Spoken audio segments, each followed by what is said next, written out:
ముందుగా మీకు తోటి ప్యానలిస్టులకి ప్రైమ్ నైన్ వీక్షకులందరికీ శుభోదయం అండి. నిన్న భోగాపురం అంతర్జాతీయ గ్రీన్ఫీల్డ్ ఎయిర్పోర్ట్ సంబంధించి ట్రయల్ రన్ మన విమానం అక్కడ రామ్మోహన్ నాయుడు గారితో ఢిల్లీ నుంచి ఫ్లై అయ్యి భోగాపురం విమానాశ్రయంలో దిగటం, సక్సెస్ఫుల్ గా ల్యాండ్ అవటం, విజయవంతం కావటం చాలా ఆనందదాయకం. ఈ సందర్భంగా రాష్ట్ర ప్రజలందరికీ అభినందనలు, శుభాకాంక్షలు అండి. అయితే క్రెడిట్ ఎవరిది అన్నది నీదా నాదా సై అన్నది బాగుంది. ఒకటి, జగన్మోహన్ రెడ్డి గారు ఇటీవల మనం చూస్తున్నాం, మన గూగుల్ డేటా సెంటర్ పెట్టుబడులు వస్తే ఏ రకంగా వైసీపీ నేతలు అమర్నాథ్ గారు కానీ మిగతా వాళ్ళు కానీ అబ్బాయి అదేంటి ఆ చిన్న గోడౌన్ వాచ్మెన్ ఉద్యోగాలు వస్తాయి, పొల్యూషన్ అయిపోద్ది, రాష్ట్రం అంతా వేడెక్కిపోద్ది, ఉత్తరాంధ్ర ఎడారైపోద్ది అని చెప్పంటే పాత సినిమాల్లో అంతా అయిపోయి లాస్ట్ యువర్ అరెస్ట్ అన్నట్టు లాస్ట్ పోలీసులు వస్తారు. ఆ టైంలో జగన్మోహన్ రెడ్డి గారు లాస్ట్ లో వచ్చి తూచ్ ఇదంతా కాదు, ఇదంతా నా క్రెడిటే, గివ్ మీ ద క్రెడిట్, నేనే చేశాను, నా క్రెడిట్ ఇవ్వండి అన్నారు. మా వాళ్ళు చెప్పిన అంటే వాళ్ళు చెప్పిన దానికన్నిటికీ ఈయన రివర్స్ టెండరింగ్ కాబట్టి రివర్స్ చేసి క్రెడిట్ నాకిమ్మన్నారు. ఓకే ఫైన్, సంతోషం. అక్కడతో వివాదం క్లోజ్ చేశారు. క్రెడిట్ ఇవాళ ప్రజలు నిర్ణయించుకుంటారు, వివాదం క్లోజ్ చేశారు.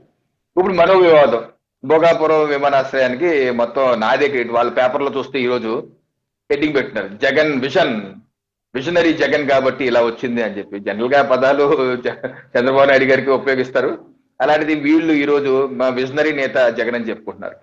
అయితే ఈ సందర్భంగా జగన్మోహన్ రెడ్డి గారు అభినందనలు తెలియజేస్తూ సంతోషదాయకం అన్నారు. దానికి ఆనందం. అట్లీస్ట్ ఇప్పటికన్నా సరే విషయం చెమ్మకుండా విమానాశ్రయం వద్దు, మేము వచ్చాక 2029లో మాకు 88 సీట్లు దాటితే వచ్చాక ఆ పారిశ్రామికవేత్తలను జైల్లో పెడతాను, జిఎంఆర్ గారిని జైల్లో పెడతాను, వాళ్ళందరినీ ఇచ్చేస్తాను అనలేదు. అట్లీస్ట్ ఇట్లయితే సంతోషం, అభినందిస్తా అన్నారు. అది ఓకే.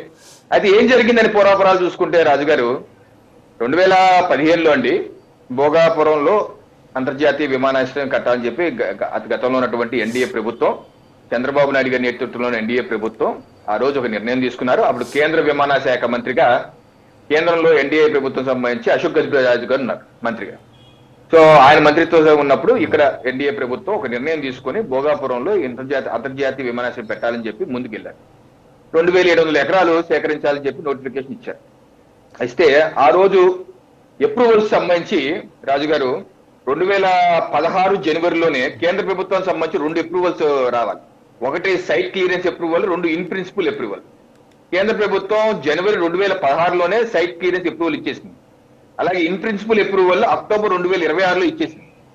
కేంద్ర ప్రభుత్వం సంబంధించి 2 ముఖ్యమైన క్లియరెన్స్లు వచ్చేసింది.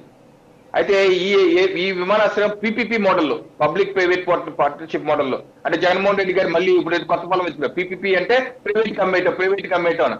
మరి ఇది ఎయిర్పోర్ట్ కట్టింది పీపీపీ మోడల్లో జగన్మోహన్ రెడ్డి గారు, మరి ఇది నేను ప్రైవేట్ కమ్మేశారా? మరి మీరు ఎందుకు శుభాకాంక్షలు తెలియజేస్తున్నారు? మీ దృష్టిలో పీపీపీ అంటే ప్రైవేట్ కమ్మేయటం కదా, మీరు ఎందుకు శుభాకాంక్షలు చెప్పి ఇది డబుల్ స్టాండర్డ్ కాదా? సరే అది పక్కన ఉంది సార్. అయితే ఆ రోజు నోటిఫికేషన్ చేస్తే ఆ రోజు జగన్మోహన్ రెడ్డి గారు అన్న మాటలు ఏంటో ఒకసారి గుర్తు చేసుకోవాలి రాజుగారు. ఆ రోజు ఏమన్నారు తెలుసా? అసలు మనకి విశాఖలో ఎయిర్పోర్టు 350 ఎకరాల్లో ఎయిర్పోర్టు ఉండగా మరో ఎయిర్పోర్ట్ అవసరం ఏంటి